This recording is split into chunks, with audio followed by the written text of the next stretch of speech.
Okay, so now we are going to discuss electronic configuration and types of elements, SPDF blocks. So yesterday on also we have discussed electronic configuration हमने सबका लिखा था, हमने periodic table भी लिखा, याद है ना? फर्स्ट वाला ग्रुप क्या था वो? लीना की रब से फरियाद, फिर सेकंड वाला बेटो मांगे कार स्कूटर बाप राजी, फिर दो हो गए 13th और से थर्ड और 13th, तो क्या लेंगे फिर हम? यही मैंने बोला था कि कैसे याद रखना है, तो कैसे याद रखना है? वो हाइड्रोजन हीलियम हाँ, तो वहां पे क्या आया था? अभी तुमने क्या बोला? नहीं, अभी लास्ट वाला ग्रुप क्या बोला? ग्रुप टू को बेटा मांगे, तो बेटा में बे कौन है?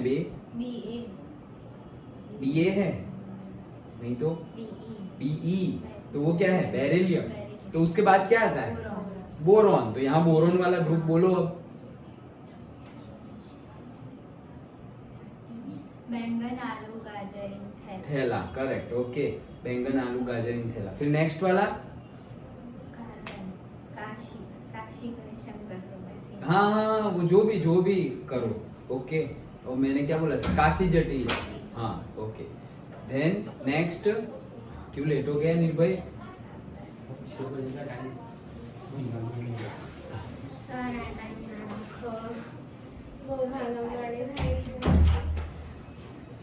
क्या करें, यहाँ से आ जाते तो चलता है।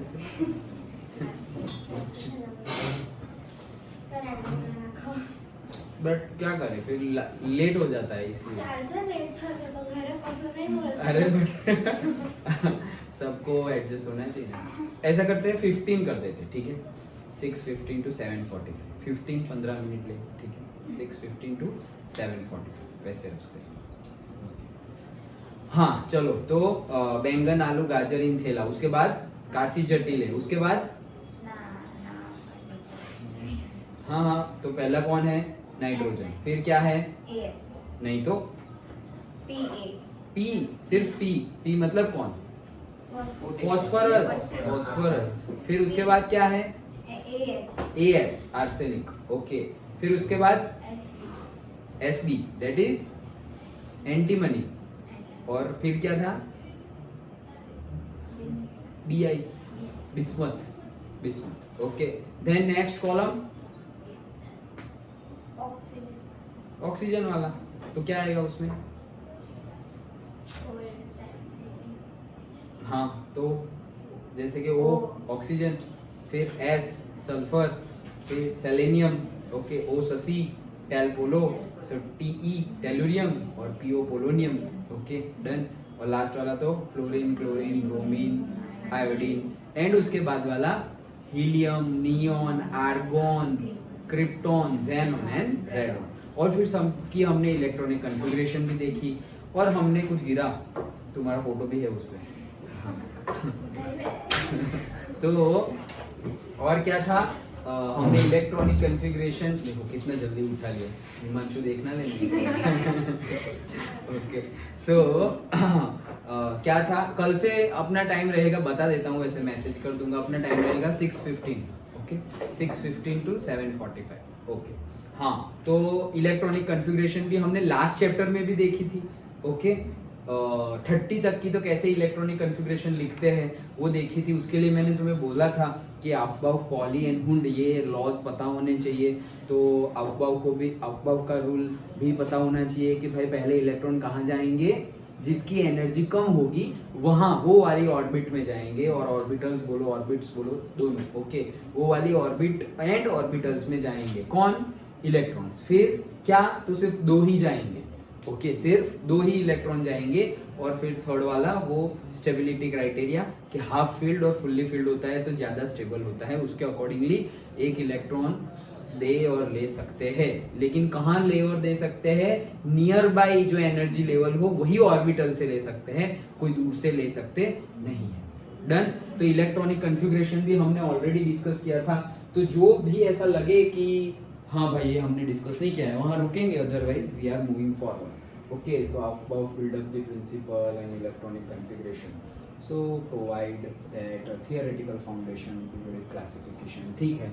नाउ हमने देखा ही था क्या कि फर्स्ट जो 2 ग्रुप थे 1 and 2 that is S block, फिर यहाँ पर 13, 14, 15, 16, 17, 18 वो पूरा का पूरा क्या है पी ब्लॉक, फिर बीच में यहाँ से S C T I V C R money फेकुनी सी यू जेड एन ये पूरे जो 10 थे वो क्या थे डी, और नीचे वाले जो निकल गए हैं F block lanthanoid and actinoid series. Okay, lanthanoid series का दूसरा नाम ट्रांसपेरेंट नहीं रहे ट्रांजिशन, हाँ ट्रांजिशन मेटल्स बोल सकते हो, ट्रांजिशन मेटल्स। और वो वाले इनर ट्रांजिशन, हाँ हाँ वही वही। Okay, so inner transition metals done. Okay, metalloids मतलब हाँ वो क्वेश्चन भी कि if you are going from bottom to top, अरे नहीं लेकिन ये तो तुम्हें नहीं आएगा ना, अच्छा थोड़ा पढ़ने के बाद ये क्वेश्चन पूछूंगा, हाँ यही बताया था, तो थोड़ा क्वेश्चन डिस्कस करने के बाद ये बॉटम टू टॉप वाला पूछूंगा, अभी तो राइट टू लेफ्ट वाला। तो if you are going from right to left then metallic characteristics will be what? Increase? Yes. Or if you are going from left to right then metallic characteristics will be decrease. Okay, तो वो तो याद है। Metalloids यहाँ पे थे मतलब metals, फिर धीरे धीरे मेटल की कैरेक्टरिस्टिक कम हो रही थी, बीच में जाके मेटल की कैरेक्टरिस्टिक्स 50-50 हो गई। Okay, that is metalloids. उसके बाद आते थे नॉन मेटल्स और लास्टली नॉन रिएक्टिव, पूरा का पूरा नोबल गैसेस भी बोलते हैं हम उसे। ओके, सो वो सब S P D F blocks. Yes, अब आगे बढ़ते हैं आगे बढ़ते हैं आगे बढ़ते हैं। कैल्कोजेंस और चाल्कोजेंस दोनों प्रोनाउंसिएशन करते हैं पीपल। तो चैल्कोजेंस वो कौन सा ग्रुप है? 16 वाला ग्रुप है। फर्स्ट वाला ग्रुप जो है उसका नाम क्या है? Alkali metals. Okay, alkali metals. अच्छा चलो 17 वाले का नाम क्या है? हेलोजन। Very good. ओके, चलो तो इसमें ही सब टॉपिक है हमारा दी एस ब्लॉक एलिमेंट। तो ग्रुप 1 एंड ग्रुप 2 फिर से याद रख लेना। Group 1 alkali metals, group 2 alkaline earth metals. Alkaline earthen metals और अल्कलाइन, ये फिजिक्स खोल के क्यों बैठे रख दो। So alkaline earth metals. Okay, so which have NS1 and NS2 outermost electronic configuration belong to the S block element। सबसे पहले तो इसको S नाम क्यों दिया? क्योंकि यहाँ पर जितने भी थे, ओके यहाँ पर जितने भी थे ग्रुप 1 में और ग्रुप 2 में से लिथियम ली ना की रब से में CS है ना, याद रखना है, ऐसी मत कर देना, से फरियाद। ओके, तो ये जो भी है उसकी ये, और उसके बाद सपोज ये अल्कली मेटल्स और alkali earth metals that is कौन है? लिथियम के बाद क्या था? बेरिलियम। तो बेटो मांगे कार स्कूटर बाप राजी। ओके, तो पर्टिकुलर ये दोनों में से कोई भी ले लो, जैसे कि हम सोडियम की भी इलेक्ट्रॉनिक कॉन्फ़िगरेशन लिखे तो हो जाएगा 1s2 2s2 2p6 and 3s1। Done. वैसे ही तुम लिथियम की ले लो, पोटेशियम की ले लो, रुबिडियम की ले लो, सब में जो लास्ट इलेक्ट्रॉन तुम फिल कर रहे हो वो कौन सी ऑर्बिटल में होगा? कौन सी ऑर्बिटल? तो वो ऑर्बिटल कौन सी होगी? s। ओके, तो इसीलिए ये सारे के सारे जो है उसको हमने s ब्लॉक नाम दिया हुआ है, क्योंकि ये सारे में जो लास्ट इलेक्ट्रॉन हम फिल कर रहे हैं वो कौन सी ऑर्बिटल में कर रहे हैं? S में ही कर रहे हैं। कोई भी हो, यहाँ पे क्या आएगा? से 1s1 2s1 आ गया, यहाँ पे 1s1 तो वो है हाइड्रोजन, तो ये कौन है? लिथियम, तो 2s1 आएगा, फिर सोडियम 3s1 लास्ट वाला, फिर ये 4s1 5s1 6s1 और 7s1। वैसे ही ये हमारा क्या था? 2s1, तो वैसे ही ये क्या हो जाएगा हमारा? 2s2 2s2, तो 2s2 3s2 4s2 5s2 6s2 and 7s2। Okay, तो सब में लास्ट वाला इलेक्ट्रॉन कहां पर है? s ऑर्बिटल में है, इसीलिए ये सारे के सारे को हमने कहां रखा है? s ब्लॉक में रखा है। क्वेश्चन अगेन कोई पूछ ले कि भाई वो तो 1s1 हाइड्रोजन भी है, रखो वहां पर, या फिर 1s2 हीलियम भी है, रखो वहां पर, तो उसके रीजन हमने कल फिर से ही डिस्कस कर लिए थे। क्या मतलब डिस्कस किए थे, फिर से ही बोल रहा हूँ, उसके रीजन डिस्कस किए थे। क्या हाइड्रोजन का तो लोकेशन ही फिक्स नहीं है, वो मेटल के जैसे भी बिहेव करता है। क्यों? क्योंकि वो एक इलेक्ट्रॉन लूज कर देता है, और वो नॉन मेटल की तरह भी बिहेव करता है क्योंकि वो एक इलेक्ट्रॉन ले भी लेता है। ओके, तो उसको सेंटर में रख दिया कि भाई पता ही नहीं चल रहा क्या करें। ओके, फिर आता है हीलियम। हाँ, हीलियम 1s2 है और उसका तो ऑक्टेट भी कंप्लीट नहीं है, और देखा जाए तो उसको तो इसी साइड रखना चाहिए मेटल्स के साथ। लेकिन ये तो मेटल की तरह और नॉन मेटल की तरह बिहेव ही नहीं कर रहा है, ये तो नॉन रिएक्टिव जो हमारे इनर्ट गैस है, नोबल गैस है, उनकी तरह बिहेव कर रहा है। Neon, argon, krypton, xenon, radon उनके जैसे बिहेव कर रहा है, इसलिए इसको उठा के वहां डाल दिया। These are the reasons. Okay. So उनके वो दो के अलावा सभी कोई जिनके लास्ट इलेक्ट्रॉन s ऑर्बिटल में जा रहा है, उसको सब वो सारे ही एलिमेंट्स को हमने कहां पर रखा है? s ब्लॉक में रखा है। और s ब्लॉक में रखा है तो ये हमारा सोडियम है, और फिर मैग्नीशियम का लिख ले तो मैग्नीशियम के लिए क्या होगा? अगेन नियॉन तो भरना ही है, नियॉन के बाद 3s1 था और ये क्या हो जाएगा? 3s2। डन। तो अगर कॉमन बोले या general electronic configuration of S block element, वैसा 1 मार्क का क्वेश्चन पूछा जा सकता है, तो उसके लिए हम क्या लिखेंगे? उसके लिए हम लिखेंगे NS1 हो सकता है या तो 2 हो सकता है, मतलब 1 to 2, क्योंकि n की जगह भी 1 भी हो सकता है। ओके, n की जगह 1 भी हो सकता है, n की जगह 2 भी हो सकता है, n की जगह 3 भी हो सकता है, 4 भी हो सकता है, 5 भी हो सकता है। Okay, understood? पक्का? n की जगह 1 हो सकता है क्या?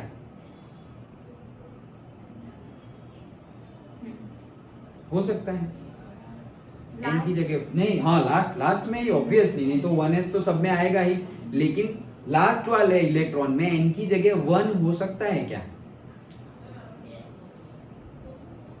वैसे देखा जाए तो नहीं हो सकता। क्यों?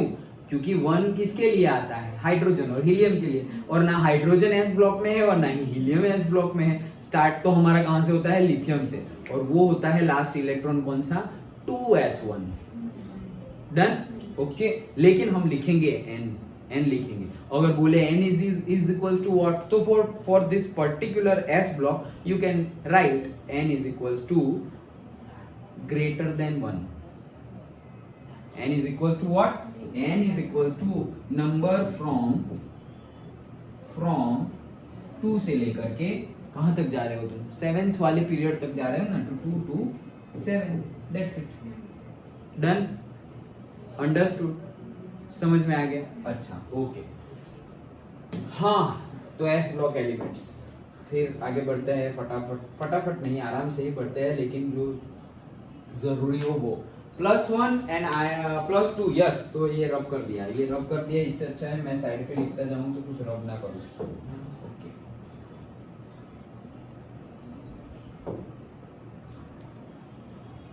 हाँ, तो अब हम क्या बोल रहे हैं कि जो हमारा अल्कली मेटल्स होता है, अल्कली मेटल्स मतलब कौन सा ग्रुप हिमांशु? अल्कली मेटल्स मतलब ग्रुप 1 या 2? 1। तो 2 मतलब क्या? अल्कली मेटल्स मतलब ग्रुप 1, तो ग्रुप 2 का वैसा दूसरा नाम क्या है? अभी तो बताया, अल्कली अर्थ मेटल्स। ओके, अभी तो डिस्कस किया, ध्यान दो बराबर। हाँ, तो अल्कली मेटल्स हो उसमें क्या है? सारे के सारे जो लास्ट वाले इलेक्ट्रॉन है, तो हमने अभी डिस्कस किया ना, 2s1, 3s1, 4s1, तो सब में क्या आ रहा है? 2s1, 3s1, 4s1, 5s1, 6s1 and 7s1। Done. और जो ग्रुप 2 है अल्कली अर्थ मेटल्स, उसमें क्या आ रहा है? 2s2, 3s2, 4s2, 5s2, 6s2 and 7s2। अब कहने का मीनिंग क्या है कि ये लोग हम पहले से करते तो आ रहे हैं, लेकिन अब समझते हैं थोड़ा थोड़ा डिटेल में कि ये जो भी है लीना की रब से फरियाद वाले ग्रुप 1 वाले अल्कली मेटल्स जो भी है, वो सबकी प्रॉपर्टी क्या होती है? तो उन सब की प्रॉपर्टी होती है एक इलेक्ट्रॉन लूज कर देना। क्यों? ऑक्टेट कंप्लीट करना है। ऑक्टेट कैसे कंप्लीट होगा? कितने इलेक्ट्रॉन है टोटल? 11 है। बनना कैसे है उनको? भाई स्टेबल जैसे बनना है। स्टेबल कौन है उसके आसपास? भाई एक तो नियॉन स्टेबल है, और दूसरा आर्गोन स्टेबल है। नियोन में है 10 इलेक्ट्रॉन्स, आर्गोन में है 18 इलेक्ट्रॉन्स। तो भाई अच्छा नजदीक में कौन है? नियोन। तो नियोन जैसे बन जाएंगे। तो नियोन जैसे कैसे बनाएंगे? एक इलेक्ट्रॉन लूज करके। वैसे ही अगर मैं क्लोरीन का एग्जांपल दूं तो क्लोरीन में है 17 इलेक्ट्रॉन। अभी वो भी किसके बीच में आता है? स्टेबिलिटी उसके आसपास 2 है, वो बीच में है, आसपास 2 स्टेबिलिटी वाले है। तो एक स्टेबिलिटी वाला आर्गोन है, वो तो बाजू में ही खड़ा है, और दूसरी स्टेबिलिटी वाला नियोन है, वो थोड़ा दूर खड़ा है। उसके बीच में कौन है? क्लोरीन। तो ये क्या करेगा? एक इलेक्ट्रॉन गेन कर लेगा। तो 17 है, एक ले लेगा तो 18 हो गए, डन। और वहां पे 11 है सोडियम के लिए और एक लूज कर दिया तो 10 हो गए। अंडरस्टूड?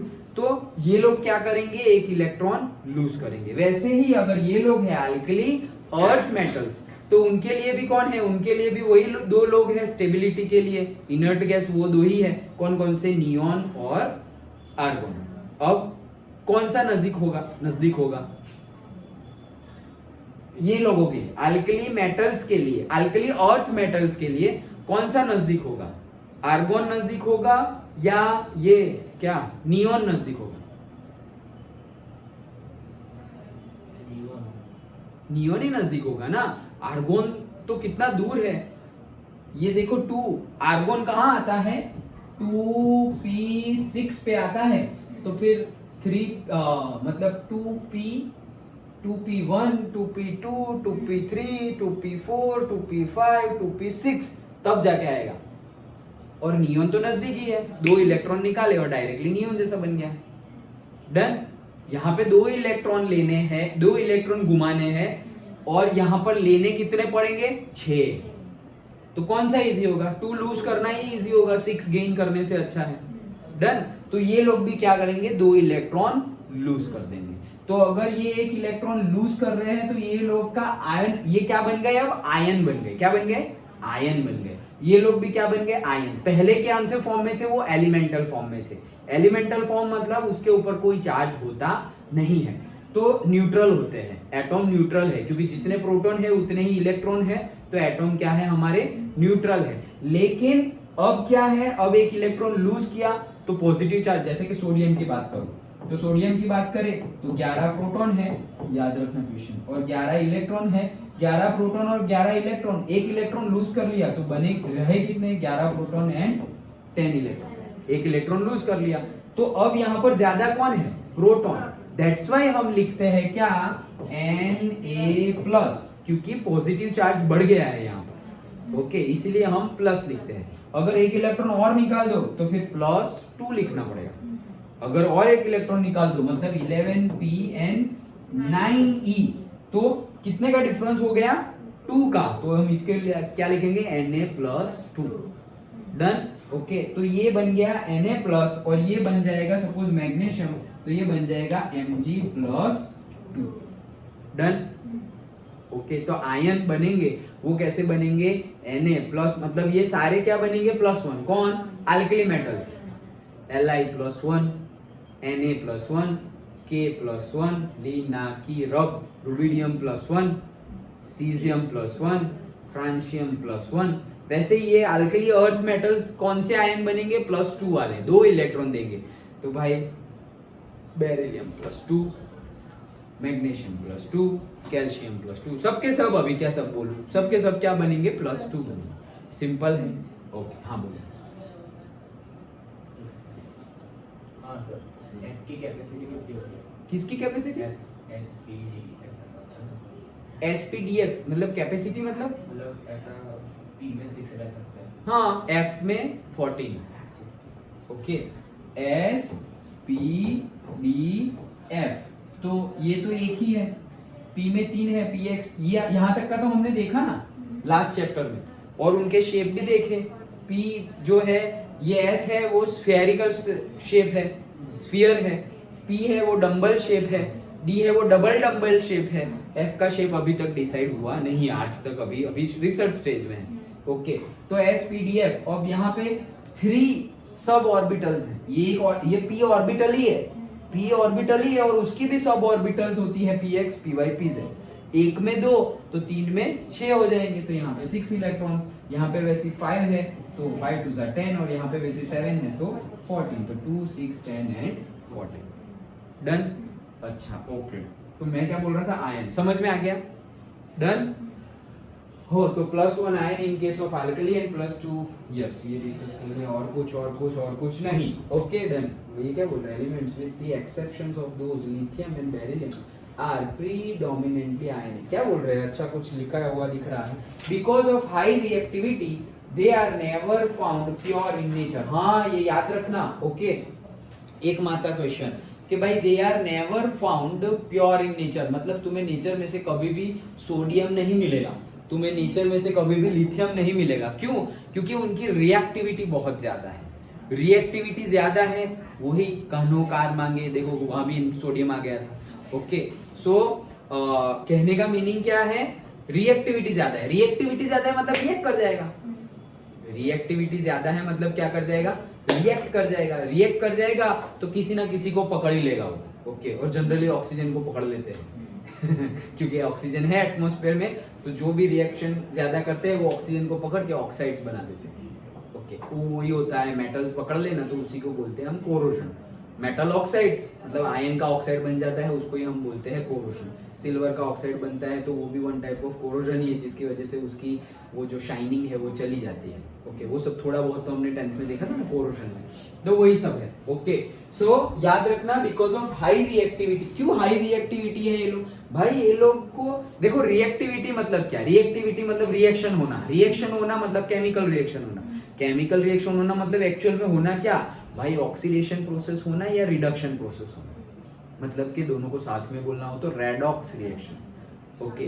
तो वो कब होगी, अगर इलेक्ट्रॉन लूज कर रहे हैं, कुछ पता है, कुछ आइडिया है, कुछ पहले सुना हुआ है, पढ़ा हुआ है, ऑक्सीजन लूज करे उसको क्या बोलेंगे, ऑक्सीडेशन या रिडक्शन। फिर से बोल रहा हूं मैं, ऑक्सीजन बोल दिया। अगर इलेक्ट्रॉन लूज कर रहा है, कोई एलिमेंट क्या बोल कर रहा है, इलेक्ट्रॉन लूज कर रहा है, जैसे कि सोडियम है तो वो सोडियम प्लस बन गया, Na में से Na+ बना, कैसे बना, एक इलेक्ट्रॉन का दान कर कर, ओके, एक इलेक्ट्रॉन लूज कर कर, दान कर कर मतलब लूज कर कर, ओके। तो ये जो प्रोसेस है वो कौन सी प्रोसेस है, ऑक्सीडेशन प्रोसेस या रिडक्शन प्रोसेस। तुमने ऑक्सीडेशन रिडक्शन पढ़ा था, वो कौन से कंटेक्स्ट में पढ़ा था, addition of oxygen is oxidation and addition of hydrogen is reduction, और उससे उल्टा भी पढ़ा था, addition of oxygen is oxidation and removal of hydrogen is also oxidation and addition of hydrogen is reduction and removal of oxygen is also reduction, done। इतना हमने पढ़ा था 10th में, अभी 11th में हम पढ़ेंगे, आगे जाके पढ़ेंगे, अभी नहीं आए, इसलिए तो मैंने बोला कि एनी गैस। तो जब इलेक्ट्रॉन हम लूज करें उसको बोलते हैं ऑक्सीडेशन, ओके। अगर इलेक्ट्रॉन लूज करे तो क्या बोलेंगे, ऑक्सीडेशन। और अगर इलेक्ट्रॉन गेन करे, जैसे कि क्लोरीन भाई साहब, ओके, तो Cl है और उसने एक इलेक्ट्रॉन गेन कर लिया और बन गया क्या, Cl-, ओके। तो ये क्या हो गया, रिडक्शन।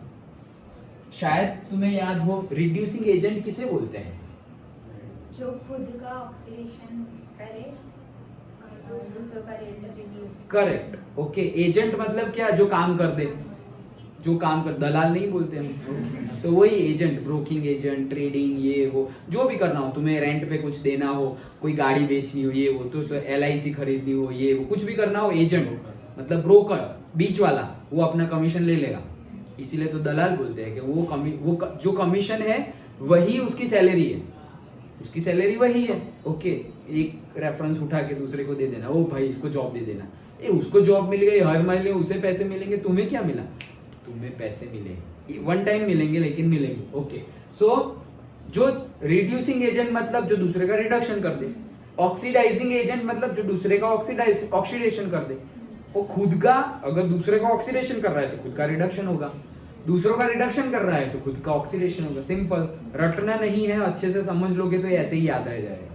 अच्छा, ये समझ में आ गया, इलेक्ट्रॉन के बेस पर आगे जाके आएगा, लेकिन अभी याद होगा तो थोड़ा हेल्पफुल रह जाएगा, ओके। इलेक्ट्रॉन लूज करना मतलब ऑक्सीडेशन, इलेक्ट्रॉन गेन करना मतलब रिडक्शन, डन। अब बात करते हैं वापस यहाँ पर कि भाई ये लोग मतलब alkali metals and alkali earth metals कभी भी प्योर स्टेट में पाए नहीं जाते, क्योंकि यार दे आर मोर रिएक्टिव। हम बात कर रहे थे किसकी, क्यों है भाई ये लोग मोर रिएक्टिव, तो मोर रिएक्टिव इसकी वजह से है। रिएक्टिव मतलब क्या, जैसे कि ये इसने इलेक्ट्रॉन दिया, इसने इलेक्ट्रॉन लिया, तो ये बन गया Cl माइनस, ये बन गया Na प्लस, और ये दोनों ने शादी कर ली और हो गए NaCl। ओके, ये NaCl में ये प्लस है और ये माइनस है। डन। ओके, तो ये कब हो पाया, ये कब हो पाया, जब कोई एक इलेक्ट्रॉन देने वाला मिला और जब कोई एक इलेक्ट्रॉन लेने वाला मिला। गिव एंड टेक पे ही ये पूरा का पूरा संसार चलता है। ओके, अदरवाइज तो वो कोई बहुत बड़े सेज साधु संत है जिनको कुछ भी नहीं चाहिए और वो सिर्फ दे रहे हैं। ओके, अदरवाइज कितना भी कुछ हो, भले ही तुम अच्छा काम कर रहे हो, उसमें भी गिव एंड टेक तो होता ही। तुम ले सकते हो एजुकेशन बिजनेस नहीं बोलेंगे, बट एजुकेशन फील्ड। ओके, जैसे कि हम स्कूल में पढ़ते हैं, ट्यूशन में पढ़ते हैं, तो ये तो कितना अच्छा पढ़ा रहे हैं, फिर भी फ्री का पढ़ाता है कोई, फीस लेते हैं स्कूल में, ट्यूशन में। ओके, और नहीं लेते वो तो बहुत बहुत बढ़िया नोबल वर्क जिसे बोलेंगे, नोबल वर्क। कोई अगर फीस नहीं ले रहा, हाँ सुपर हाँ वो है वो था, अभी पता नहीं है या नहीं। ओके, बट जो भी ऐसे वर्क करे तो वो नोबल वर्क है। ओके, चलो हम दूसरी लाइन पे नहीं चले जाए। तो कहने का मीनिंग क्या है, गिव एंड टेक होना चाहिए। तो ये गिव एंड टेक भी कब होगा, जब किसी ने एक इलेक्ट्रॉन लूज किया, जब किसी ने एक इलेक्ट्रॉन गेन किया, तभी तो गिव एंड टेक हुआ। तो ये होने के लिए एक इलेक्ट्रॉन देना निकालना इजी है। अभी जैसे हमने बोला कि हमारे पास क्लोरीन है, अब हम उसको बोल दे भाई तू पॉजिटिव आयन बन जाए, एक इलेक्ट्रॉन निकाल। भाई मुझे खुद चाहिए और तू निकालने की बात कर रहा है। क्लोरीन को खुद चाहिए तो बोल रहा है तुम निकालने की बात क्यों कर रहे हो। भाई मुझे कुछ Cl प्लस नहीं बनना है, मैं Cl माइनस ही ठीक हूँ, ऐसे। ओके, तो होगा क्या, ये लोग जो है दे आर, मतलब जो पीरियोडिक टेबल के लेफ्ट हैंड साइड में है, जनरली हम उसको बोलते हैं गुड डोनर है, वो दाता है। ओके, दान देते हैं ज्यादा। और ये लोग सब लाओ लाओ लाओ भिखारी टाइप। ओके ओके, और सबसे बड़ा भिखारी कौन है, फ्लोरीन। ओके मतलब सबके पास से लाओ लाओ लाओ, किसी को इलेक्ट्रॉन देना ही नहीं। ओके, किसी को भी नहीं देना, सबके ही पास से ले लेना है, सबके पास से लेना ही है। इवन हाइड्रोजन को भी नहीं छोड़ा, हाइड्रोजन के पास से भी लेना है, सबके पास से लेना है। ओके, मतलब ये लोग है ना, ये लोग उनकी फैमिली को देखो, फ्लोरीन इतना खतरनाक है, अभी मुझे कुछ बोलना नहीं है ज्यादा, अपनी फैमिली वालों को भी नहीं छोड़ रहा है। उसकी फैमिली है fluorine, chlorine, bromine, iodine. Okay, तो अगर ये दोनों को भी इकट्ठा करो ना, उसमें भी सबसे ज्यादा अगर यहाँ कोई इलेक्ट्रॉन है तो वो कभी ये इलेक्ट्रॉन अपने फैमिली मेंबर के भी कोई किसी को भी देगा नहीं, किसी के पास इलेक्ट्रॉन जाना ही नहीं देगा, खुद ही ले लेगा। वैसा तुम याद रखने के लिए, ये सब तो केमिस्ट्री है, लेकिन ये मैं बता रहा हूँ मतलब सिर्फ याद रह जाए इसके लिए। ये क्यों, वो हम डिस्कस करेंगे। ये क्यों भाई ऐसा भिखारीपना कर रहा है, तो वो हम डिस्कस करेंगे, लेकिन सिर्फ याद रह जाए कि कौन ऐसा गेन कर लेता है, उसके लिए मैं बता रहा हूँ। ओके, क्यों करना है, सबके पीछे रीजन है, सबके पीछे रीजन है। एमसीक्यू में तुम्हें ये काम आएगा क्या, हाँ यही था भिखारी, लेकिन डिस्क्रिप्टिव में वो काम नहीं आएगा, उसमें तो रीजन देना पड़ेगा।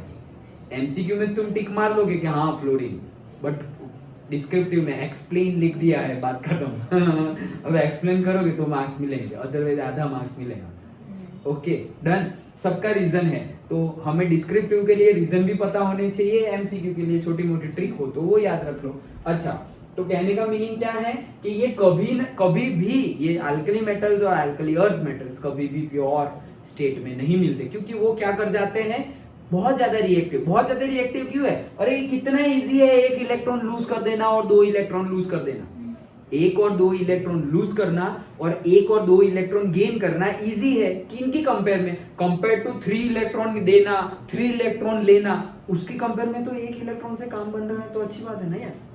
डन, 1 इलेक्ट्रॉन दे दो या 1 इलेक्ट्रॉन ले लो, चुटकियों में काम हो रहा है। ओके, लेकिन सपोज 3 इलेक्ट्रॉन दो, 3 इलेक्ट्रॉन्स दो या 3 इलेक्ट्रॉन्स लो, तो ये थोड़ा मेहनत का काम है। ओके, तो यहाँ पे इजीली ये लोग इलेक्ट्रॉन लूज कर देते हैं। ओके, और इलेक्ट्रॉन लूज किया मतलब केमिकल रिएक्शन में टेक पार्ट हो जाता है उनका, और that's why they are more reactive. वो क्या है, मोर रिएक्टिव। तो ये तो हमने किसकी बात की, ग्रुप की बात की, ग्रुप 1 की और ग्रुप 2 की बात की। डन। तो अगर देखा जाए अगेन, देखो ये 1 मार्क का क्वेश्चन, इंपॉर्टेंट क्वेश्चन, बहुत बार पहले पूछा भी गया है. If you go from left to right, reactivity of the elements, what it will be? If you go from left to right, reactivity क्या होगी? इसका आंसर पहले समझो, आंसर मत दो, पहले समझ लो. ओके, फिर आंसर तुम्हें ऐसे ही याद रह जाएगा. सबसे पहले यहाँ पता है तुम्हें, ये ग्रुप 1 ग्रुप 2 रिएक्टिविटी क्या है? ज्यादा है. अभी तो पढ़ा हमने कि +1 +2 बनना इजी है, तो रिएक्टिविटी ज्यादा है. अब जैसे जैसे तुम आगे बढ़ते जा रहे हो वैसे वैसे क्या होगा? थोड़ा टफ हो जाएगा ना. ओके, तो वहां पे रिएक्टिविटी क्या हो रही है? कम हो रही है. तो कंटिन्यूअसली तुम्हारी केमिकल रिएक्टिविटी धीरे धीरे धीरे धीरे धीरे धीरे कम हो रही है. और कैल्कोजन हेलोजन आते आते अचानक से शूट अप हो जा रही है वापस. ये लोग भी बहुत अच्छे हैं, देखो एकदम इजीली 1 इलेक्ट्रॉन गेन कर लिया, एकदम इजीली 1 इलेक्ट्रॉन गेन कर लिया ये फैमिली, हेलोजन फैमिली में. तो कम होती होती आती आ रही है क्या? Reactivity, chemical reactivity left to right जाएंगे तो कम होगी, एंड 16-17 पे पहुंचते पहुंचे अचानक से फिर से शूट अप कर जाएगी. अंडरस्टूड? समझ में आया? सो इट्स लाइक दिस, कम हो रही है, कम हो रही है, कम हो रही है, कम हो रही है, और फिर अचानक से फिर से बढ़ जाएगी. और फिर तो भाई बढ़ जाएगी, मतलब फिर तो एक बार तो ऐसे आएगी कि रिएक्शन होगी ही, इनर्ट गैस आ जाएंगी लास्ट में. डन? ओके, तो ऐसा क्वेश्चन पूछा जाता है.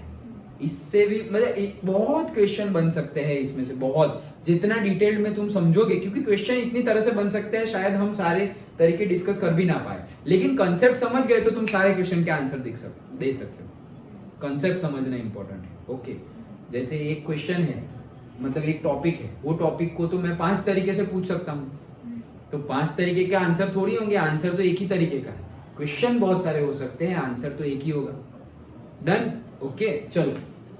हाँ, तो कभी भी वो प्योर स्टेट में नहीं मिलते हैं. Okay, they are very reactive, that's why the compounds of the s block element with the exception of those lithium and beryllium are predominantly ionic. Okay, तो लिथियम और बेरिलियम एक्सेप्शन है. वो क्यों exception है वो भी हम आगे जाके देख, उसका रीजन देखने वाले हैं. अभी के लिए समझ लो कि वो क्या है, एक्सेप्शन है. एक्सेप्शन है मतलब उनके भी आयन तो बनते ही है, ऐसा नहीं है उनके आयन नहीं बनते, बट वो जो हमें प्योर स्टेट में नहीं मिलते हैं ना, इन लोग का मिलने के चांसेस भी है. ओके, देखो फिर से पढ़ लेता हूं. The metallic character and the metallic character and the reactivity, हाँ metallic character भी and reactivity increase as we go down the group. ये भी समझना है. यस, तो ग्रुप की बात करते हैं. ग्रुप की बात करें तो लिथियम सोलिना की रब से. अच्छा, तो मेटालिक कैरेक्टरिस्टिक्स, अब देखो मेटालिक कैरेक्टरिस्टिक तो बोल दिया तुमने, क्या लेफ्ट टू राइट जाओगे तो क्या होगा? कम होगा, डिक्रीज होगा. अब बात आती है ये वाली, टॉप टू बॉटम और बॉटम टू टॉप. फिर से देखते हैं, देखो क्या बोल रहे हैं, the metallic character and the reactivity increase. Metallic character and the reactivity क्या हो रही है?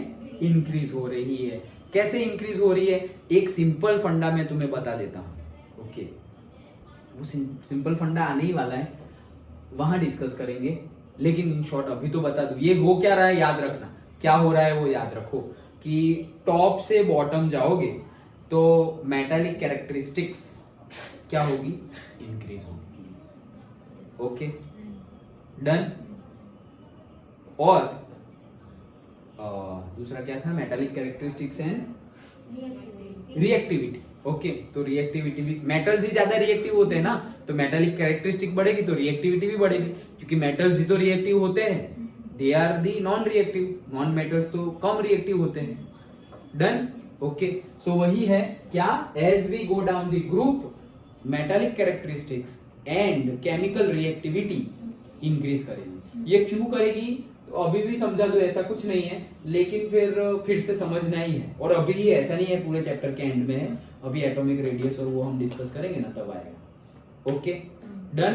तो वो हम तब डिस्कस करेंगे. कहने का मीनिंग क्या है, ऊपर से नीचे, लेफ्ट टू राइट का तो तुम्हें पता है. लेफ्ट टू राइट जाओगे तो मेटालिक कैरेक्टरिस्टिक्स क्या हो रही है? डिक्रीज हो रही है. तो वो कम हो रही है तो फिर केमिकल रिएक्टिविटी भी क्या होगी? कम होगी. लेकिन मैंने तुम्हें बताया कि 1670 आते आते मेटालिक कैरेक्टरिस्टिक्स तो इंक्रीज नहीं हो रही है, लेकिन केमिकल रिएक्टिविटी इंक्रीज हो रही है। क्यों? क्योंकि उन लोग के लिए एक इलेक्ट्रॉन और 2 इलेक्ट्रॉन लेना इजी हो जा रहा है। क्या क्वेश्चन पूछा है, राइट लेफ्ट टॉप बॉटम सब कुछ अच्छे से पढ़ना, फिर आंसर देना। भले ही इजी है, लेकिन फिर ये छोटी गलती हो जाए, हमें आता है और मार्क्स चला जाए तो अफसोस होता है। ओके, और ऊपर से नीचे आएंगे ग्रुप में, और वो भी सारे ग्रुप की बात नहीं चल रही है, सिर्फ और सिर्फ फर्स्ट एंड सेकंड ग्रुप की बात चल रही है। तो फर्स्ट एंड सेकंड ग्रुप में तुम टॉप टू बॉटम आओगे तो metallic characteristics and chemical reactivity increase होगी। डन? ओके, चलो तो दैट्स इट। और फिर आगे का sentence, because of high reactivity they are never found pure in nature, the compounds of the s block elements with the exception of those of lithium and beryllium are predominantly ionic. Okay, मतलब ionic form में ही होते हैं, तो compound मिल गए। मतलब compound कब बनते हैं? जब आयोनिक फॉर्म में हो तभी तो कंपाउंड बनेंगे। जैसे Na+ और Cl- हो, ओके, तभी तो NaCl बनेगा। Ionic plus give and take होगा तभी तो। अगर कोई स्टेबल स्टेट में है, मतलब ना इलेक्ट्रॉन देना है ना लेना है, ओके, ना +1 बनना है ना -1 बनना है, तो फिर वो तो कंपाउंड बना ही नहीं सकते। जैसे कि हीलियम, नियोन, वो लोग, उनको ना देना है ना लेना है, तो बैठो रहो साइड पे। Okay, like that. तो याद रखना सिर्फ ये सबके रीजन आएंगे, compounds of the s block elements exception of those of lithium and beryllium are predominantly ionic. मतलब कि वो लोग आयोनिक फॉर्म में ही होंगे। किन किन को छोड़ के? लिथियम और बेरिलियम को छोड़ के, मतलब पहले दो को छोड़ के, ऐसा याद रखो। किन को छोड़ के? ग्रुप के। एक तो टेढ़ा ही निकलेगा। अभी एक टेढ़ा समझाया ना मैंने तुम्हें, कौन? ये वाला भाई साहब अपनी फैमिली मेंबर को नहीं छोड़ रहा है। ओके, तो वैसे ही फैमिली नंबर 1 है, ये फैमिली नंबर 7 है और 17 है। ओके, और फैमिली नंबर जो 1 की बात कर रहे हैं उसमें भी लिथियम थोड़ा टेढ़ा है। फैमिली नंबर 2 की बात करें तो बेरिलियम उसमें थोड़ा टेढ़ा है। ओके, सब में टेढ़े तो होते ही है, उसी को तो फैमिली बोलेंगे। अच्छा चलो, हाँ, तो ये हो गया हमारा एस ब्लॉक। इजी था, राइट? क्वेश्चन बहुत तरीके से पूछे जा सकते हैं, लेकिन कंसेप्ट अच्छे से समझना है। ओके, चलो पी ब्लॉक पे आते हैं। पी ब्लॉक एलिमेंट तो डिस्कस किया हुआ ही है। ओके, चलो एस ब्लॉक एलिमेंट्स कॉल्ड, हाँ, ये क्या बोला है कि these together with the s block elements are called representative elements और main group elements. ओके, तो जो s block के एलिमेंट है और उसके बाद जो p block के एलिमेंट है उनको क्या बोलते हैं? representative element. ओके, और से मेन ग्रुप एलिमेंट्स कौन कौन से? s और p को ही रिप्रेजेंटेटिव बोलते हैं। वही जनरली हम तो देखो, हम जो भी बात करते हैं उन लोगों की ही बात करते हैं, s और p की ही बात करते हैं। ओके, डी और एफ की हम इतनी बात नहीं करते अभी के लेवल पर। ओके, स्कूल लेवल पर एटलीस्ट हम बात नहीं करते हैं, क्योंकि पहले वाले जो है ना, उस पर रिसर्च भी ज्यादा हुआ है, उसके बारे में इंफॉर्मेशन भी, एस और पी के बारे में इंफॉर्मेशन भी ज्यादा है। डी और एफ के बारे में इंफॉर्मेशन नहीं है ऐसा नहीं है, लेकिन अभी भी बहुत सारा रिसर्च उस पर बाकी है, चल रहा है। ओके, चलो, और पहले तो इसकी जनरल एटॉमिक कॉन्फ़िगरेशन की बात करें तो कोई भी ले लेते हैं, जैसे कि पी ब्लॉक। तो पी ब्लॉक यहाँ पे सपोज 2 से ही पी स्टार्ट होगा, 1 पे पी नहीं होगा। अब डिस्कस नहीं करेंगे, बहुत बार डिस्कस कर लिया है। तो 2 में ही पी होगा, 2 में पी होगा, तो 2 में कौन सा पी होगा? ये सेकंड रो चल रही है, तो भाई ये लिथियम है, फिर लिथियम के बाद बेरिलियम है, फिर बोरॉन पे स्टार्ट होगा। डन? ओके, बोरॉन पे स्टार्ट होगा, तो बोरॉन पे स्टार्ट क्या होगा? 2p1, correct? ओके, फिर 2p2, फिर बोरॉन, कार्बन, बोरॉन, हाँ सही है, कार्बन। ओके, फिर नाइट्रोजन, फिर ऑक्सीजन, फिर chlorine and then neon. Okay, 1 2 3 4 5 6 हो गए ना। So 2p2, 2p3, 4 5 and 2p6। डन? तो ये पूरा पी ब्लॉक। फिर थर्ड पीरियड आएगा तो क्या हो जाएगा? 3 से लास्ट में कौन होगा? 3 होगा। सो 3p1, 3p2। तो जनरल कॉन्फ़िगरेशन और जनरल इलेक्ट्रॉनिक कॉन्फ़िगरेशन क्या बनेगी? n तो होगा ही। n क्या है? नंबर ऑफ, वो कौन से पीरियड में है वो शो करेगा। और वैसे भी तुम बोल सकते हो कि कौन से n is equal to which orbit में है, कौन सी ऑर्बिट में है वो भी पता चल जाएगा। सो n और फिर p ब्लॉक है ना, तो p ही आएगा। sp-df में p ब्लॉक है तो p आएगा ना। p कहां से कहां होगा? 1 2 6। डन? समझ में आ गया? पक्का?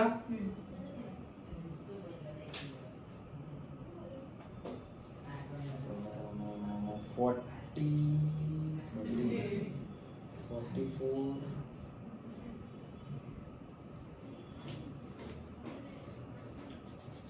40 30 डिलीटेड एंड यहाँ पर वीडियो डिलीट करते हैं हम। कभी भी स्पेस खत्म हो जाएगी तो रेडी होना चाहिए। चलो हाँ बैकअप यस हाँ ये चल रहा है ना, ठीक है ओके चलो। तो NP126 इसकी जनरल इलेक्ट्रॉनिक कॉन्फ़िगरेशन है। Okay done. और आगे बढ़ते हैं। ये याद रखना है, ऐसा लग रहा है कितना छोटा है, कुछ नहीं है, नहीं तो पूछेंगे ना तो ये कहाँ से पूछ लिया ऐसा लगेगा फिर। तो रिप्रेजेंटेटिव एलिमेंट्स कौन से, और तुमने बोल दिया पी ब्लॉक, गलत। एस और पी दोनों मिला के ओके हाँ चलो। सो आगे बढ़ते हैं, क्या बोलेंगे, valence and the noble gas. All the orbitals in the valence shell of the noble gases are completely filled. Yes सही बात है, it is very difficult to alter this. Yes सही बात है।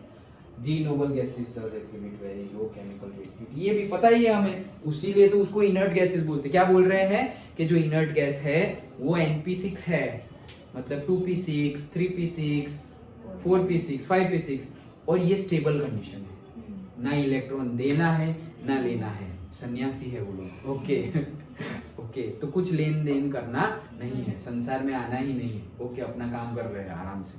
सो फिर उनको वो कंडीशन में से हिलाना पॉसिबल नहीं है। नहीं हिला सकते ऐसा नहीं, नहीं हिला सकते ऐसा नहीं, नहीं हमने देखा है ना हमारे स्क्रिप्चर्स में, फिर में इनका है फिर तब भंग कर दे तो सन्यासी को हिला देते हैं किसी किसी को। ओके तो पॉसिबल है, लेकिन उसके लिए बहुत ज्यादा एनर्जी देनी पड़ेगी।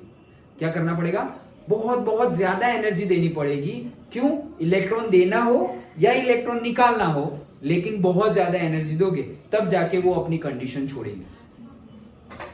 मतलब जो हमारे इनर्ट गैस है कभी आयन बन ही नहीं सकते ऐसा नहीं है, लेकिन तुमने इतनी ज्यादा एनर्जी खर्च की और फिर वो आयन बना, और जैसे ही तुम मतलब ऐसा समझो कि मैंने इतना कुछ बोला, तुम लोग एकदम सीरियसली सुन रहे हो और फिर अपना काम करना शुरू कर दिया, और जैसे ही मैं रूम के बाहर गया और तुम वापस जैसे थे वैसे हो गए।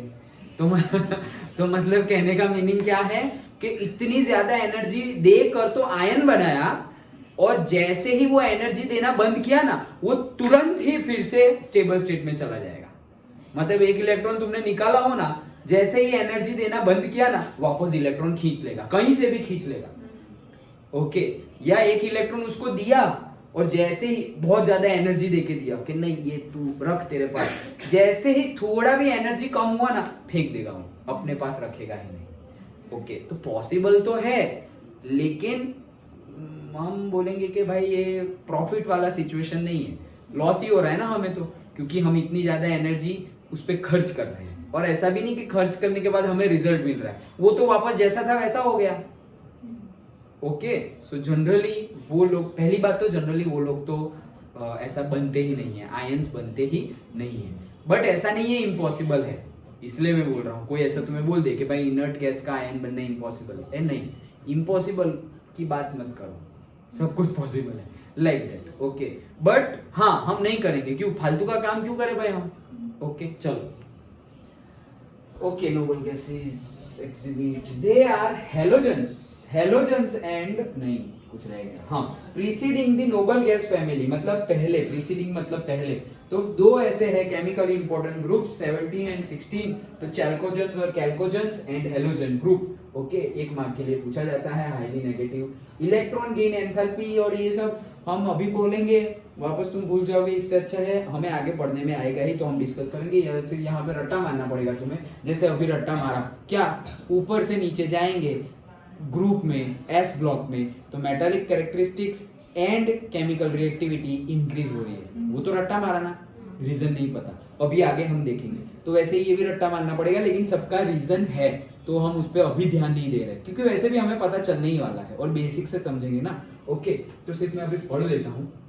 These two groups of elements have highly negative electron gain enthalpy. क्या बोल रहे हैं, highly negative electron gain enthalpy। अब इलेक्ट्रॉन गेन एंथैल्पी नहीं पता तो तुम क्या नेगेटिव पॉजिटिव की बात कर रहे हो, तो वो आगे जाके हम समझेंगे कि क्या है electron gain enthalpy. Understood. Okay, लेकिन इंपॉर्टेंट क्वेश्चन बनेगा, पूछेंगे कि भाई बताओ पी ब्लॉक के एलिमेंट की इलेक्ट्रॉन गेन एंथैल्पी कैसी होती है, तो उसका आंसर है highly negative electron gain enthalpy. लेकिन ये आंसर आया कहां से, वो अगर समझ लोगे तो ये याद रखने की जरूरत ही नहीं है। कॉन्सेप्ट जब आएगा इलेक्ट्रॉन गेन एंथैल्पी का, वो समझ लिए तो ये याद रखने की जरूरत ही नहीं है, क्योंकि तुम समझ ही गए हो। अंडरस्टूड? ओके, तो अभी याद मत रखो, याद क्या रखो, इंपॉर्टेंट क्वेश्चन है, बन सकता है ऐसा क्वेश्चन भी। ओके, जितने भी हमारे टॉपिक आएंगे अभी, प्रॉपर्टी अभी हम डिस्कस करेंगे, उसमें सब में से क्वेश्चन बन सकता है। अभी डिस्कस करते हैं, अभी तो हम ब्लॉक्स पढ़ रहे हैं ना, ठीक है। चलो, द नॉन मेटालिक कैरेक्टरिस्टिक्स, अब देखो यहाँ नॉन मेटालिक कैरेक्टरिस्टिक की बात की गई है। The non-metallic character increases as we move from left to right. यहाँ पता है across the period. Metallic character increases as we go down the group. Metallic character increases as we go down the group. मतलब जैसे जैसे हम नीचे जाएंगे, metallic characteristics क्या होती जाएगी, इंक्रीज होती जाएगी। फिर से किसके लिए है ये, अभी तो हमने बोला एस ब्लॉक के लिए नीचे जाओगे मेटालिक कैरेक्टरिस्टिक इंक्रीज होगी, सही बात है, उसका भी रीजन तो देखना बाकी है। यहां पर भी बोल रहे हैं क्या, as we move from top to bottom, as we go down the group, metallic characteristics क्या हो रही है, इंक्रीज ही हो रही है। मतलब जो वैसा वहां, जैसा वहां हो रहा था वैसा ही यहां हो रहा है। क्यों हो रहा है वो रीजन हम समझेंगे, क्यों हो रहा है वो रीजन हम समझेंगे। अंडरस्टूड? लेकिन क्या क्या समझेंगे, देखो वही दोनों से इमी चीज बताई ना, वहां का रीजन भी बाकी है और यहाँ का रीजन भी बाकी है। ओके, और एक थर्ड वाला क्या, इलेक्ट्रॉन गेन एंथैल्पी, तो वो जब आएगा तब पढ़ेंगे, यही चैप्टर में पढ़ना है। ओके, अच्छे से समझेंगे। डन? ओके, चलो नेक्स्ट, डी ब्लॉक एलिमेंट। तो जैसे ये है डी ब्लॉक एलिमेंट, चलो मैं फटाफट देख लेता हूँ एलिमेंट्स है। यस, पहले तो इसकी बात करें तो क्या है डी ब्लॉक, जैसे कि हमारा फर्स्ट डी कहाँ आता है, फर्स्ट डी वाला एलिमेंट कहाँ पे आता है, फर्स्ट डी हाँ थर्ड में आता है। ओके, तो थर्ड ऑर्बिट्स में आएगा डी, एस फिर एसपी फिर एसपीडी, तो थर्ड ऑर्बिट में आएगा हमारा डी। कौन से एलिमेंट के लिए आएगा, एनी गेस, गेस क्या बताओ, कौन से एलिमेंट के लिए फर्स्ट डी आएगा, एससी के लिए, स्कैंडियम के लिए। यस करेक्ट, क्यों, वैसे ही देख लो, आर्गोन क्या था 18 मतलब क्या, हाँ 18 मतलब क्या, इलेक्ट्रॉनिक कॉन्फ़िगरेशन में लास्ट क्या आएगा वहां पे 3p6 आएगा, करेक्ट 3p6 आएगा। तो 3p6 के बाद तुमने क्या रखा 4s1 फिर 4s2, तो 3p खत्म, एनर्जी लेवल देखो 3s2 3p फिर 3p के बाद 4s और 4s के बाद क्या आता है 4p मत बोलना 3d आता है, देखा था ना हमने, एनर्जी लेवल कल भी देखा था। ओके, और क्यों आता है वो भी देखा, n+l करके देख लो तो पता चल जाएगा, क्योंकि 4s की एनर्जी 3d से कम है तो पहले कम में जाएगा तो 4s में जाएगा, उसके बाद 3d में जाएगा। तो पहला 3d वाला कौन सा है, स्कैंडियम। ओके, तो स्कैंडियम के लिए लिखे तो स्कैंडियम 21 है भाई साहब। ओके, इलेक्ट्रॉनिक ये ऐसे स्कैंडियम है, तो क्या होगा यहाँ पे मैं लिख देता हूँ आर्गोन। आर्गोन मतलब क्या 3p6, 3p6 के बाद क्या है 4s2, तो ये क्या हो गया 20 हो गया। अब एक ही बाकी है तो कौन 3d1 हो गए 21। ओके, तो Sc फिर Ti, ये था Sc फिर Ti टिटेनियम। ओके, तो अगेन यहाँ पे क्या हो जाएगा 3d2 फिर ScTiV वेनेडियम, सो 3d3 देन ScTiVCr। ओके, तो क्या हो जाएगा 3d4, करेक्ट नहीं, उस दिन कल भी बताया था, पहले भी बताया था, क्रोमियम और कॉपर के लिए अलग है। क्यों अलग है, 3d4 है भाई। ओके, तो 3d4 है मतलब क्या, उसमें क्या बड़ी बात है, तो हमारा d क्या था, d में 5 है 1 2 3 4 5, तो 4 है, तो ये लो 1 2 3 4 भाई, एक ही बचा है, अगर एक भर गया तो स्टेबल हो जाएगा वो, तो s में से एक निकाल दो तो 4s2 की जगह 4s1 और ये हो जाएगा 5। क्रोमियम के लिए समझा था हमने सेकंड चैप्टर में। फिर SCTiVCr मने फेंको नहीं, सो मैंगनीज। ओके, तो अब ये S को भरो, अब वही 3d6 मत कर देना, ये खाली है अभी। ओके, तो 4s2 3d5 done. Okay, SCTiVCr मने फे।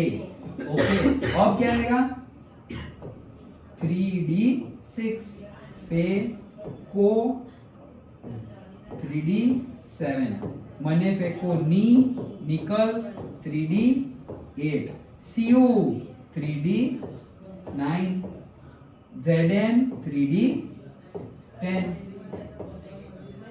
ठीक है, बोले नहीं तुम, Cu के लिए भी गलत है, मेरा देख रहा था कि कोई बोल रहा है। ओके, तो Cu के लिए भी 3d9 आएगा नहीं, क्यों? क्योंकि 3d9, तो 3d9 क्या है 3 4 5, तो 1 2 3 4 5 6 7 8 और 9, ये 9 तो हो गए, तो एक भर दोगे तो अच्छा खासा सही हो जाएगा। तो फिर हम S में से भर देंगे, तो ये जो हमारा था 4s2 वो 4s1 हो जाएगा और ये 10 हो जाएगा, तो इसका क्या हो जाएगा 4s1 3d10 डन। और फिर यहाँ पे 3d, ये भी 3d, ये भी 3d, हाँ ये 4s2 भरेगा ना अभी, डन। अब कोई तुम्हें पूछे कि यहां पर कॉपर में लास्ट इलेक्ट्रॉन कौन से ऑर्बिट के कौन से ऑर्बिटल में तुमने फिल किया, तो तुम क्या बोलोगे? कॉपर में लास्ट इलेक्ट्रॉन कौन सी ऑर्बिट के कौन सी ऑर्बिटल में तुमने फिल किया, तो क्या बोलोगे?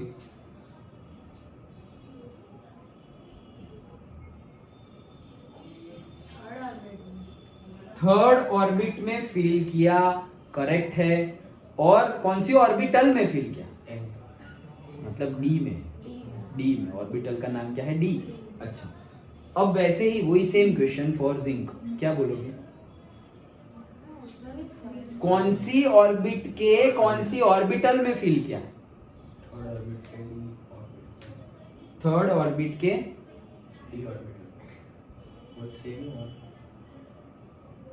सोचो,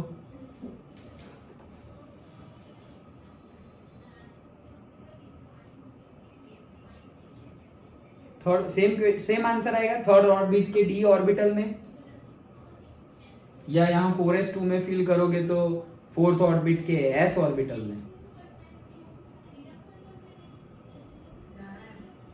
वही सही, हाँ यस वही सही है।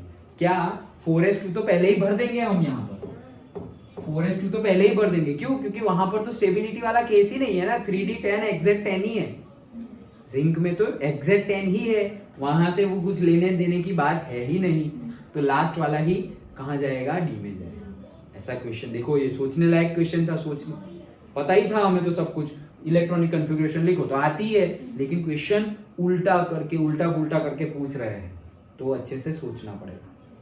डन, ओके चलो, हाँ कहाँ गए हम? हाँ, तो ये जनरल इलेक्ट्रॉनिक कॉन्फ़िगरेशन क्या हो जाएगी?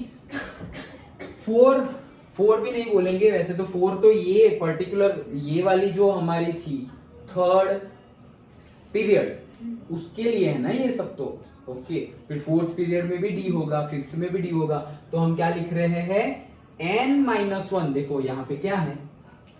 n-1 d 1 to 10 ns 0 to 2, ये क्या लिखा है समझाता हूं। सबसे पहले तो ये जो हमारे ऑर्बिट के लिए हमने लिखा वो देखो, ये है, सबसे पहला स्कैंडियम था, यही है। ओके, तो ये इसको मैं n मान लूं, इसको भी मैं n मान, दोनों को n कैसे मान सकता हूं? दोनों को n नहीं मान सकता, ठीक है कोई बात नहीं। d 1 से लेके कहां तक जा रहा है? 10 तक, तो d 1 से लेके 10 तक। ओके, ये क्या है? इसको अगर तुम n मानोगे तो इसको क्या बोलना पड़ेगा? n+1। अगर इसको तुम n बोल रहे हो तो n 3 है, तो वो क्या है? n+1 है। और अगर तुम इसको n बोल रहे हो तो ये क्या है? n-1। तो बुक ने कौन सा कंसेप्ट बोला है कि इसको n लो, इसको n-1 लो, तो ये क्या हो जाएगा? ns2, और वो भी 2 नहीं 1 भी हो सकता है, 2 1 भी हो सकता है ना, okay. So 1 to 2 and n, और ये भी क्या है n-1, क्योंकि ये 3 है ना, या 4 है तो यहाँ 3 है, तो n-1। Done, okay. सो पहले तुम कुछ भी लिखो, ये वाला दोनों चलेगा, लेकिन ये 3 के लिए n-1, n सपोज 4 है, n 4 है, तो ये 3d 1 to 10, और ये 0 क्यों लिखा है? 0 मतलब क्या? ये 0 वाला सही है क्या? 0 हो सकता है ns 0, मतलब s में 0, s में 0 कहाँ से आ गया? ओके, क्योंकि s में पहला 1 कब आता है? 4s में 1, और 5s में 1 कब आता है? 18 के बाद 19, तभी आ जाएगा ना। तो 0 बुक में लिखा है तो 0 लिखो, अदरवाइज हमारा क्या होगा? 1 ही होगा। डन, सबकी बुक में 0 ही है, देखो तो 0 लिखना, ओके। 0 ही है तो 0 लिखना, अदरवाइज हमने देखा ना क्या, सपोज आर्गोन है तो क्या लिखा आर्गोन के लिए तुमने? 3p6। फिर पोटेशियम, तो उसके लिए क्या लिखा? 4s1। फिर क्या लिखा? 4s2। तो 4s0 तो क्या होता है? 4s0 तो आर्गोन ही होता है ना। 3p6 एंड 4s0 तो वो तो आर्गोन ही हुआ, तो उसमें तो फिर डी की बात ही नहीं चल रही है, तो डी ब्लॉक में कैसे आ गया वो? तो एक्चुअली 1 to 2 ही लिखना है, बट बुक में गिवन है तो तुम लिखना, बट सही कौन सा है वो भी पता होना चाहिए। डन, अगर दोनों ऑप्शन हो तो वो वाला लिखना, 1 वाला, यस, ओके। लेकिन ऑप्शन नहीं है, तुम्हें बताना है, 1 मार्क का क्वेश्चन है, लाइन में लिखना है, तो ये लिखना। डन, और ऑप्शन है, और ये ही ऑप्शन है तो ये टिक करना है ऑब्वियसली, लेकिन ये ऑप्शन नहीं है, नहीं है तो फिर अपना वाला तो है ही ओरिजिनल। समझ में आ गया? ओके, चलो।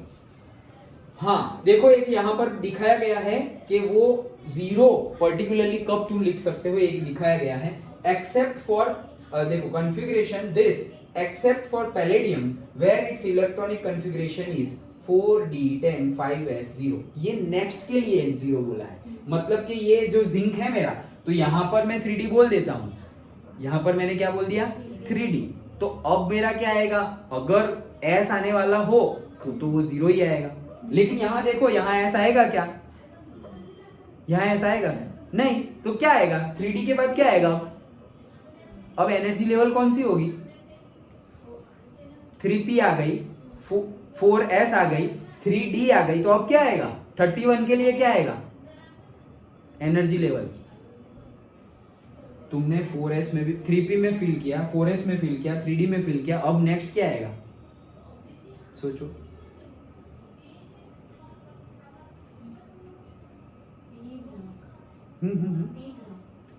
किसका p? 2 3 4 5 6 किसका p? बात तो सही है, p ही आएगा। ऐसे देखो ना, s फिर पूरा d, और d के बाद स्टार्ट होता है कौन सा ब्लॉक? p block. बात सही है, लेकिन कौन सा p? अरे 4p, 4s2 है तो 4p, और क्या? इससे पहले क्या था? 4s2 था, बीच में 3d10 घुसा है, तो अब क्या आएगा? 4p थोड़ी आया है, आर्गोन तक तो तुम 3p तक ही थे, तो 3p के बाद 4s ले लिया, 4s के बाद 3d ले लिया, तो 4p आएगा ना। अब सिंपल है, तो फिर ये बोल रहे हैं वापस, तो इस केस में हम नहीं लिख सकते 5s, मतलब s0 लिख सकते नहीं है इस केस में, इसीलिए तो बोला सिर्फ एक ही केस में लिख सकते हैं। कौन से केस में? पैलेडियम के केस में। सो पैलेडियम के केस में 4d के बाद क्या आता है? 5s, 3d के बाद s नहीं आता है, 3d के बाद 4s नहीं आता है, लेकिन 4d के बाद 5s आता है, समझे? 4d के बाद 5s आता है, इसीलिए उन्होंने क्या लिखा है? 0। डन, तो ये याद रखना इंपॉर्टेंट क्वेश्चन। तो फिर ऐसा समझो कि ये एक्सेप्शन गिवन ही है, तो तुम बुक वाला ही लिखना हमेशा, कोई भी टाइप का क्वेश्चन हो तो 0 to 2 लिखना, क्योंकि एक्सेप्शन के साथ दिखाया गया है। अगर ये ना दिखाता तो मैं तुम्हें नहीं बोलता, ओके, बट एक्सेप्शन के साथ दिखाया है तो तुम 0 to 2 बताओगे। Done, okay. Next, they all are metals, तो भाई सारे मेटल्स ही है, भले ही ट्रांजिशन बोल रहे हो, लेकिन है तो मेटल्स, नॉन मेटल्स नहीं है ये लोग, ओके।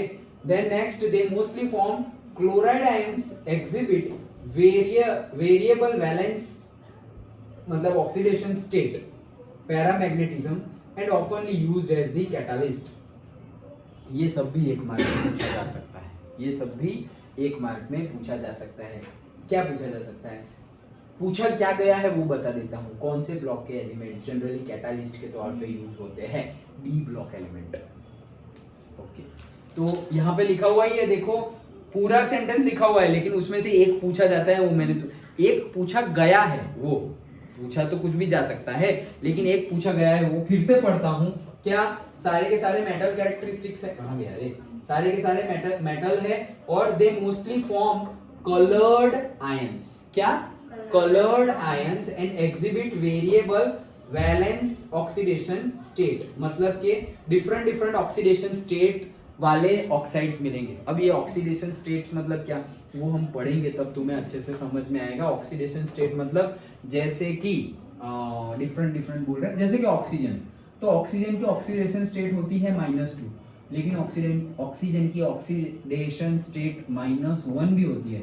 ऑक्सीजन की ऑक्सीडेशन स्टेट हाफ भी होती है, -12, अरे 0 भी होती है। तो ये सब क्या है वो सब हम समझेंगे। ओके, अभी से मैं बता दूंगा तो ये सब क्या है ऐसा लगेगा, लेकिन जब वो कंसेप्ट जब आए तब हम समझे तो अच्छे से समझ में आएगा। ओके, ये ऑक्सीडेशन स्टेट क्या है? वही यार इलेक्ट्रॉन लेन देन की बात। ये सब भूल जाओ, चलो ये सब भी भूल जाओ, लेकिन ये दोनों का डिफरेंस बता दो। जैसे कि O-2 कब बनेगा?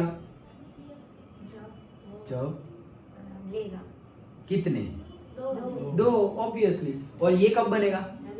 जब एक इलेक्ट्रॉन लेगा। यस, तो ये दोनों अलग अलग ऑक्सीडेशन स्टेट है। ओके, ये 2 इलेक्ट्रॉन लेगा तब बनेगा और ये 1 इलेक्ट्रॉन लेगा तब बनेगा। तो बोला ना वेरिएबल ऑक्सीडेशन स्टेट। वेरिएबल मतलब क्या? चेंज हो वो। जैसे कि भाई Na है तो Na+1 है, और +1 लिखो या Na+ लिखो। ओके, अब Na+2 नहीं बनता है, Na+3 नहीं बनता है, तो उसके लिए वेरिएबल ऑक्सीडेशन स्टेट नहीं है, एक ही है। वेरिएबल कुछ है ही नहीं, एक ही है, कांस्टेंट Na+1। मैग्नीशियम के लिए Mg+2 कांस्टेंट ही है। डन। फिर +1 भी हो सकता है। मैग्नीशियम +2 जनरल केस में होता है, जनरल केस में इजी है 2 निकालना। ओके, बट ऐसा भी हो सकता है, ऐसा नहीं कि नहीं हो सकता, बट कम होता है। ओके, तो कहने का मीनिंग क्या है? वेरिएबल जो बोलो ना, जो बहुत सारी हो, वो किसकी होती है? डी ब्लॉक के एलिमेंट्स की होती है। डन। ओके, चलो। हाँ,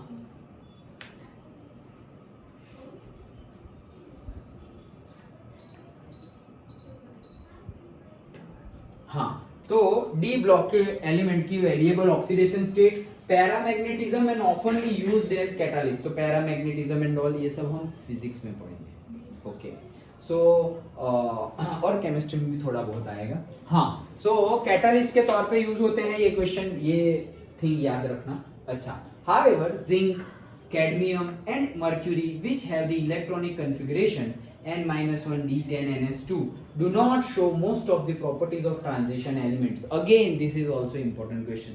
अगर लाइनें कर रहे हो बुक में तो लाइनें कर करके थक जाओगे, इतनी लाइनें हो जाएगी। ओके, के इंपॉर्टेंट क्वेश्चन क्या है? ये लोग डी ब्लॉक की जो भी प्रॉपर्टी होती है, ये 3 भाई साहब उसमें फैमिली में से बाहर निकल गए हैं। कौन कौन? Cadmium, zinc and mercury. Okay, तो डी ब्लॉक जैसे भी प्रॉपर्टी शो करेगा, ये लोग जरूरी नहीं है वैसी प्रॉपर्टी शो करे। जैसे हमने बात की कि फैमिली में हेलोजन वाले में F थोड़ा टेढ़ा है, लिथियम और बेरिलियम भी थोड़े थोड़े टेढ़े हैं, वैसे ही ये पूरी डी ब्लॉक है।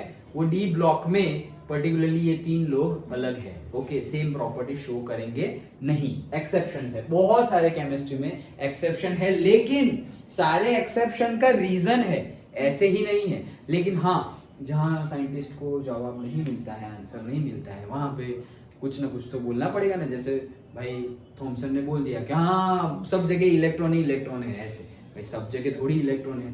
फिर रुदरफोर्ड ने एक्सपेरिमेंट किया तब जाके पता है वो सब जगह इलेक्ट्रॉन नहीं है, मेरे तो सारे ही रेस घुस गए सीधे के सीधे, कोई पीछे नहीं आया, कोई टेढ़ा नहीं गया, ये वो। ओके, तो कुछ तो बोलना पड़ेगा ना, कुछ तो बोलना पड़ेगा। तो वो अगर डेटा नहीं होगा, जैसे हमने कल भी देखा कुर्चोटोवियम, रुदरफोर्डियम, ओके, लड़ रहे हैं वो लोग कि मैंने ढूंढा, तो कुछ तो बोलना पड़ेगा। तो कुछ भी बोल के हाँ मैंने ढूंढा, फिर चेक करोगे नहीं, गलत है ये। ओके, सो उस हिसाब से फिर हमें रखना पड़ेगा। ओके चलो, इन अ वे तो ये 3 याद रखना कौन कौन है, zinc, cadmium and mercury. In a way, transition metals form a bridge between the chemically active metals of S block elements and less active elements of 13 and 14, and thus take their familiar name transition elements. तो transition elements का नाम transition elements क्यों है, 1 mark का question. क्यों है, क्योंकि वो मेटालिक कैरेक्टरिस्टिक्स वाले S ब्लॉक से ट्रांजिशन लेकर बन रहे हैं थोड़ी कम और से लेस मेटालिक कैरेक्टरिस्टिक्स वाले एलिमेंट्स। वो कौन से हैं, 13 14th ग्रुप वाले।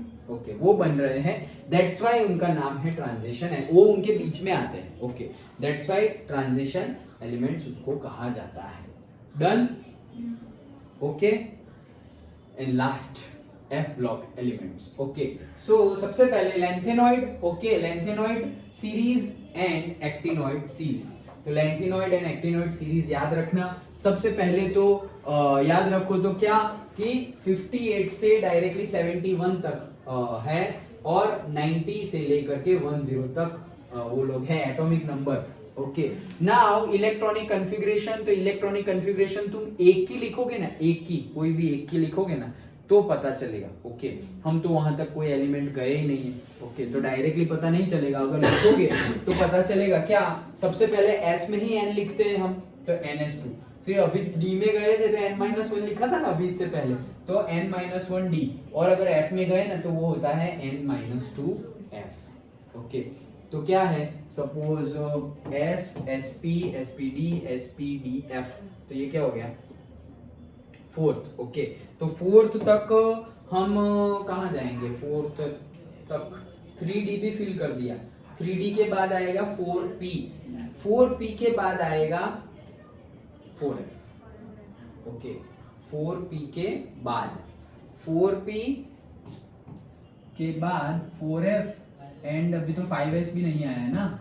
ओके पर 5S तो 4D के बाद आएगा, यस तो 4F ही आएगा। वैसे भी तुम गिन सकते हो 4 + 0 1 2 3।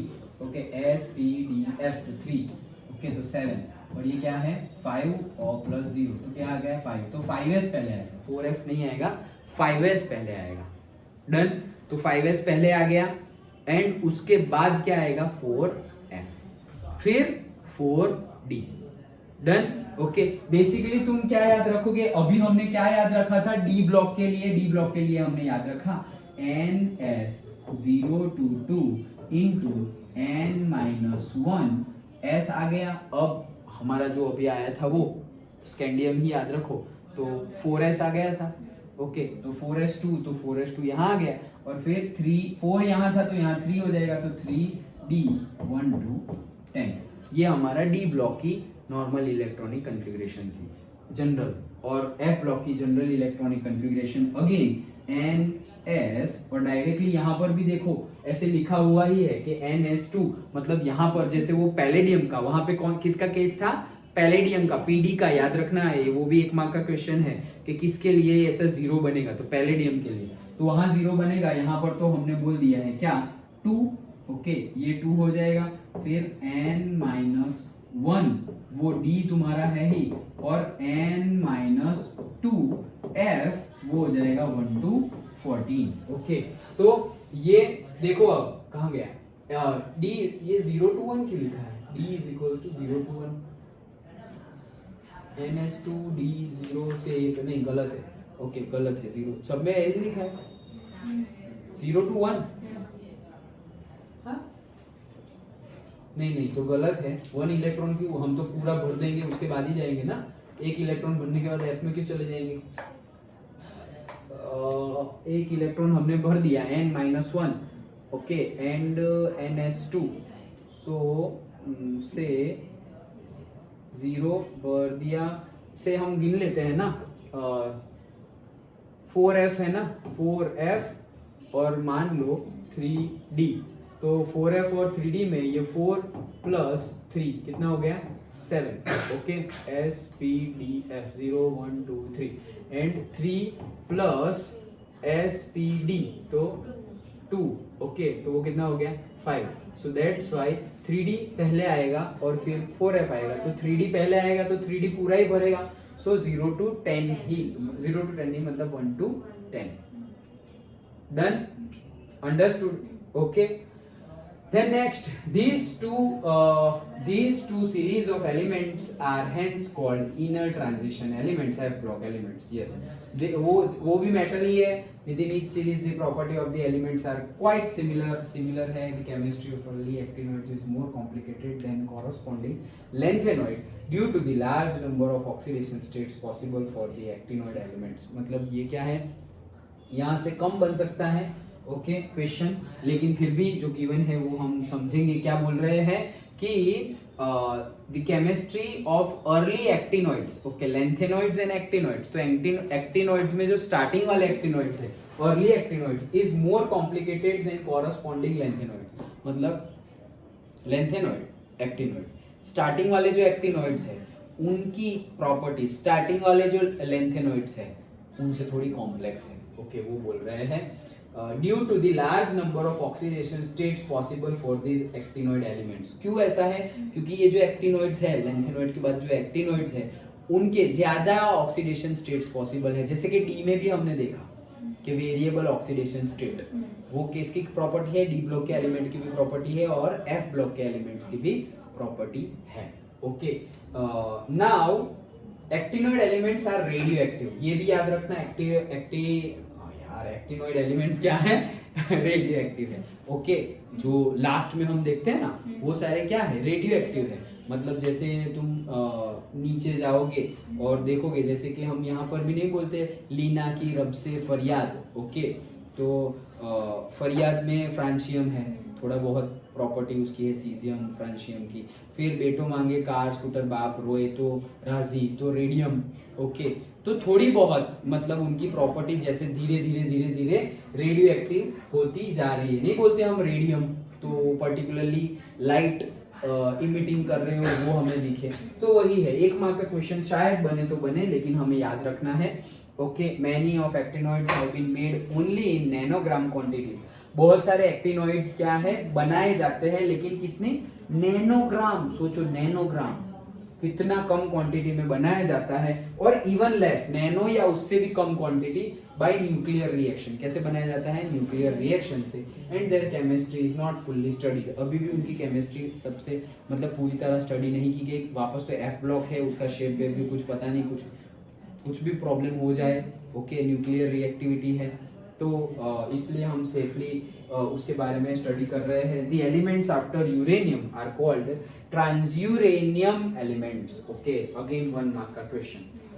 जो यूरेनियम के बाद वाले एलिमेंट्स है उनके लिए है transuranium elements, transuranium elements,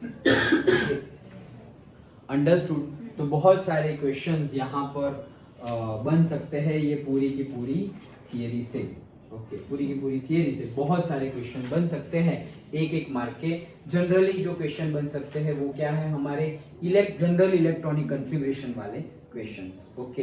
I will search on this again कि ऐसा क्यों लिखा है, otherwise I am thinking that it is a mistake, लेकिन फिर भी शायद कुछ रीजन भी हो, okay. So I will see this के कौन से, सी दिस मतलब क्या करूंगा मैं, क्या करूंगा सबसे पहले सोचो क्या करूंगा. सिंपली इलेक्ट्रॉनिक कॉन्फ़िगरेशन लिखते जाओ, इलेक्ट्रॉनिक कॉन्फ़िगरेशन लिखते जाओ. जैसे हमने आर्गोन तक लिखा, फिर पोटेशियम, कैल्शियम, और फिर जैसे ही स्कैंडियम लिखा, सब कुछ क्लियर कट हो गया. तो मैं लिखते जाऊंगा, पता चलेगा कि अच्छा 3D में नहीं इसमें फिल करना है, इसमें नहीं इसमें फिल करना है. आंसर मिल गया, सही है या गलत. Done, okay. So that I will check and tell you.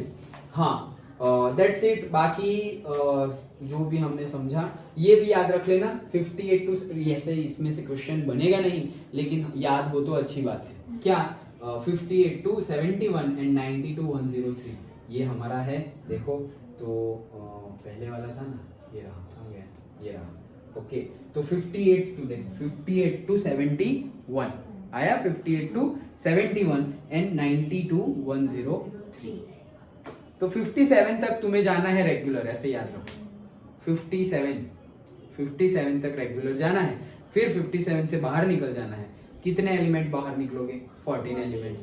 तो 58, 59, 60, 61, 62, 63, 64, 65, 66, 67, 68, 69, कितने हो गए? 12 हुए। 70 एंड 71 हो गए 14, तो 71 तक खत्म। फिर वापस 90 से निकलना है, मतलब 89 तक रेगुलर जाना है। रेगुलर कहां तक जाना है वो याद रख लो, ओके। 57 तक और 89 तक रेगुलर जाना है, और फिर 14 एलिमेंट्स निकाल दो। तो कहां से कहां निकालोगे? 58, और 58 से मिलेगा 71, और 90 से मिलेगा 103। वैसे तुम देखोगे तो सर 90 प्लस तो 13 होते हैं 103, लेकिन 90 को भी गिनना है ना, तो 104 हो जाएंगे। हाँ, मतलब 13 की जगह 14 एलिमेंट, 104 बोल रहा हूँ, 14 एलिमेंट्स हो जाएंगे, ओके। वैसे ही तुम 71 माइनस 58 करोगे तो तुम्हें 13 आंसर मिलेगा, लेकिन उसको गिनना है, ओके, तो 14 एलिमेंट्स हो जाएंगे। अंडरस्टूड? डन? तो ये था हमारा पूरा का पूरा electronic configuration and SPDF block. Understood? अच्छे से समझ में आया? ओके। इंपॉर्टेंट क्वेश्चन जो हमने स्टार्टिंग में भी डिस्कस किए वो भी थे, कौन से? मेटालिक कैरेक्टरिस्टिक्स बढ़ेगी, केमिकल रिएक्टिविटी बढ़ेगी, वो सब हम रीजन अभी देखने वाले हैं। और इलेक्ट्रोनेगेटिविटी का क्वेश्चन भी था कि भाई इलेक्ट्रोनेगेटिविटी, हाईली नेगेटिव इलेक्ट्रोनेगेटिविटी होती है, तो वो सब रट्टा मारने की जरूरत नहीं है। इलेक्ट्रोनेगेटिविटी का कंसेप्ट आने ही वाला है, तब हम डिटेल में समझेंगे। डन? समझ में आ गया? पक्का? ओके।